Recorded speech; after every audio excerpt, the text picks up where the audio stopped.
এখানে যেভাবে আবাসন শিল্প গড়ে উঠেছে, সে ৮০ দশকের আমার বাবা মরহুম এস এ খালেক, যিনি এই এলাকার সাবেক 5বারের এমপি, তার আমলে কিন্তু এগুলো তখন অনুন্নত ছিল। পরবর্তীতে আজকে যে দেখছেন এই আবাসন শিল্প সহ এলাকাবাসী, এরা অত্যন্ত বিবেকবান এবং তারা প্রত্যেকেই সচেতন নাগরিক।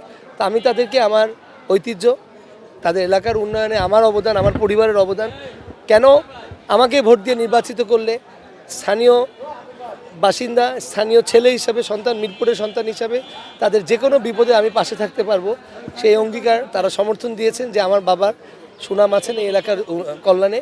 তাই তারা আমার কাছে তাদের আশা বা ভরসা দেখতে পাচ্ছে। আমি অত্যন্ত ইতিবাচক এবং তাদের এই সমর্থন দেখে আমার ভালো লাগছে যে মানুষ তার অতীতকে কখনো ভুলে না এবং যেখানে যার সক্ষমতা আছে দেয়ার, তারা সেটাকে বিবেচনায় নেবেন। তা আমি আশা করছি এই এলাকায় ফুটবলের এক বিশাল জয় হতে যাচ্ছে। আমি ৩৩ বছর তো বিএনপির সাথেই জড়িত। আমি আশৈশব আমার বাবা এস এ খালেক সাবেক এমপির সাথে এই মিরপুরের উন্নয়নে কিন্তু আমি সক্রিয়ভাবে ভূমিকা রেখেছি।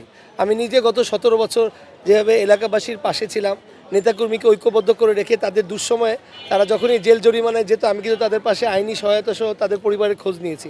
আমি নিজে ৮২টি মামলা নিয়ে, এমনকি আমি ক্যান্সারে আক্রান্ত হয়েছিলাম, সেই রোগের সময়ও কিন্তু আমি এলাকায় আন্দোলনের সবসময় পাশে ছিলাম। তা আমি আল্লাহর ইচ্ছায় সুস্থ হয়ে জনগণের পাশে যেমন ছিলাম, ঠিক তেমনিভাবে আমি আছি। কিন্তু আমি আবারও বলছি, আমার এখানে আমি ছাড়াও আরও 11টি রাজনৈতিক দলের প্রার্থী আছেন। তবে জামাত ইসলামের যিনি আছেন, উনিও যেমন গুমের নির্যাতনের শিকার, ঠিক তেমনি বিএনপির প্রার্থীও আপনারা জানেন সেই একই গুমের বিপক্ষে আন্দোলন করেছেন। কিন্তু তারা প্রত্যেকেই এলাকায় একদমই নতুন, তাদের অতীতে এলাকার উন্নয়নে বা সামাজিক কর্মকাণ্ডে কোনো অবদান বা ভূমিকা নেই। বিধায় আজকে এই যে এলাকা দেখছেন, এদের মানুষের ব্যবসা বাণিজ্য, পরিবার পরিজনের সুরক্ষা বা নিরাপত্তা দেওয়ার সক্ষমতা কতটুকু, তারা কিন্তু ভোটাররা এটা বিবেচনায় নিচ্ছেন। তো যে কোনো দলই কিন্তু হয়তো নবীনদের আগমন ঘটাবে, কিন্তু জাতীয় নির্বাচনে, সংসদ নির্বাচনে ভোটাররা কিন্তু সার্বজনীন। তারা চিন্তা করেন তার এলাকার সার্বজনীন কর্মকাণ্ডে সবচেয়ে বড় কথা তাদের পরিবার পরিজন, সহায় সম্পত্তি, ব্যবসা বাণিজ্য, সুরক্ষা এবং নিরাপত্তাকে দিতে পারবেন। যেহেতু আমার বাবা এই বৃহত্তর মিরপুরের উন্নয়নে মূল রূপকার, আলহাজ এস এ খালেক সাবেক এমপি, এবং তার সন্তান হিসেবে আমি গত 17টি বছর না 33 বছরের এই মিরপুরের রাজনীতিতে, বৃহত্তর মিরপুর রাজনীতিতে আমি সক্রিয়ভাবে ভূমিকা নেই।